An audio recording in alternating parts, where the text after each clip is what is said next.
یہ کوئی ناول یا کہانی یا ڈرامہ نہیں بلکہ اسلامی تاریخ پر مشتمل سچی داستان خلافت اسلامیہ ہے۔ یہ 13ویں صدی کا آغاز تھا جب دنیا کو تاتاری فتنے کا سامنا کرنا پڑا، جس کی قیادت چنگیز خان نامی ایک شخص کر رہا تھا، جس نے اپنی جواں مردی اور قوائے ستم کے بدولت دنیا پر ایک آٹھ بٹھا رکھی تھی، اور تاتاری فوج ہر طلوع ہونے والے سورج کے ساتھ کامیابی کے مور سر کر رہی تھی۔ یہ وہ دور تھا جس نے کئی طاقتور سلطنتوں کا برہم بیچ چوراہے پر کھول رکھ دیا تھا۔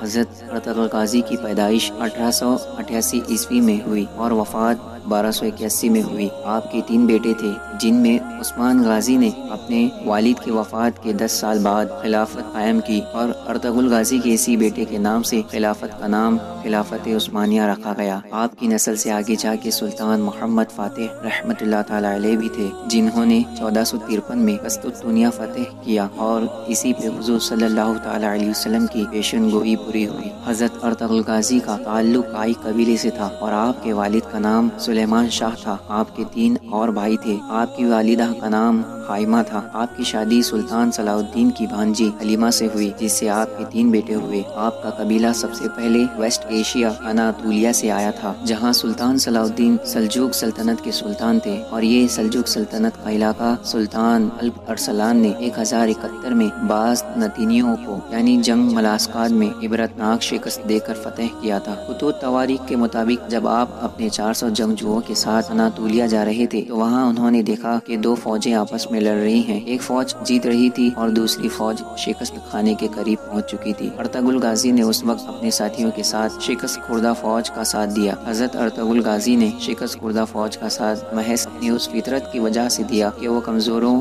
اور مظلوموں کا ساتھ دینا فرض سمجھتے تھے۔ انہوں نے یہ جاننے کی کوشش نہیں کی کہ یہ فوج کون سی ہے اور اس کے بدلے میں کیا انعام ملے گا۔ حضرت ارطغرل غازی کے حملے کے بعد جیتی ہوئی فوج شکست سے دوچار ہو گئی، اور جو فوج ہار رہی تھی وہ جیت گئی۔ اس طرح جنگ کا پانسا پلٹ گیا۔ ارطغرل غازی نے جس فوج کا ساتھ دیا تھا وہ سلجوق سلطنت کی فوج تھی، اور سامنے منگلوؤں کی فوج تھی۔ بعض مورخین نے صلیبی فوج لکھا ہے۔ بہرحال سلجوق سلطان علاء الدین نے ارطغرل غازی کی اس بہادری سے خوش ہو کر سوغات کا علاقہ جاگیر کے طور پر دے دیا اور اپنا سردار اعلیٰ منتخب کیا۔ وہاں آپ نے صلیبیوں کے ایک مضبوط قلعے کو فتح کیا جو حلب کے قریب تھا۔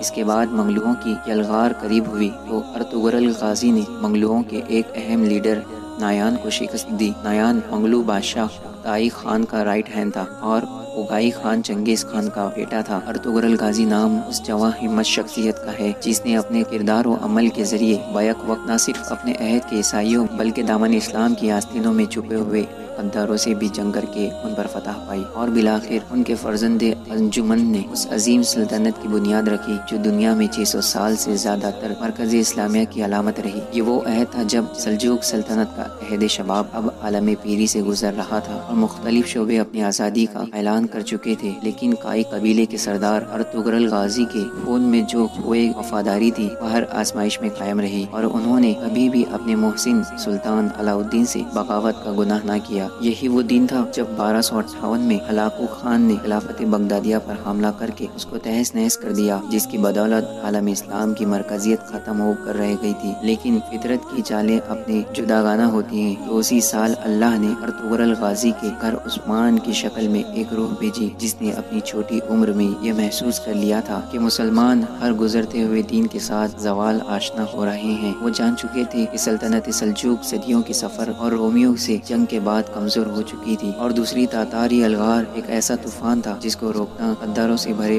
دربار کے بس میں بھی نہ تھا۔ تو جب 1300 عیسوی میں تاتاری وحشی قبیلے نے سلجوق سلطنت پر حملہ کیا تو اس جنگ میں سلجوق سلطان اپنے انجام کو پہنچ گئے، جس کے بعد ارطغرل غازی کا بیٹا عثمان، جس کی تربیت تاریخ کے اس عظیم ہستی نے اپنی خاص نگرانی میں کی تھی جو مکمل طور پر آزاد تھا، تو اس عہد میں جنگی مسائل میں الجھنے کی بجائے بہتر طریقے سے سلطنت چلانے کی طرف توجہ دی۔ وہ اپنے باپ ارطغرل غازی کی طرف سے ملنے والی ذہانت اور انصاف پسندی کی وجہ سے نہ صرف مسلمانوں بلکہ غیر مسلموں کی نگاہ میں بھی ایک قابل احترام حکمراں تھا۔ لیکن اس عہد بکھرے ہوئے ترک سرداروں نے اس کی امن پسندی کو اس کی کمزوری سمجھا اور رومیوں کے ساتھ سوجھ بوجھ کر کے اس پر حملہ آور ہو گئے۔ لیکن ان کو جب عثمان کے ہاتھوں ایک کے بعد ایک شکستوں کا سامنا کرنا پڑا تو انہیں یہ محسوس ہوا کہ یہ ان کی سب سے بڑی بھول تھی، پر اب ایک ایک کر کے سب علاجات ان کے ہاتھوں سے نکل رہے تھے، جو کل کی سلطنت عثمانیہ کا باوقار آغاز ثابت ہوئے۔ اور پھر زمانے نے وہ وقت بھی دیکھا جب قسطنطنیہ یعنی موجودہ دور استنبول پر بھی پرچم اسلام لہرانے لگا، اور اب عیسائیوں کو یہ احساس ہو چکا تھا کہ وہ اس اکیلے مرد مجاہد کا مقابلہ نہیں کر سکتے تھے۔ تو انہوں نے اپنا بدلہ چکانے کے لیے تاتاریوں سے مدد مانگی، جس پر ارطغرل غازی کے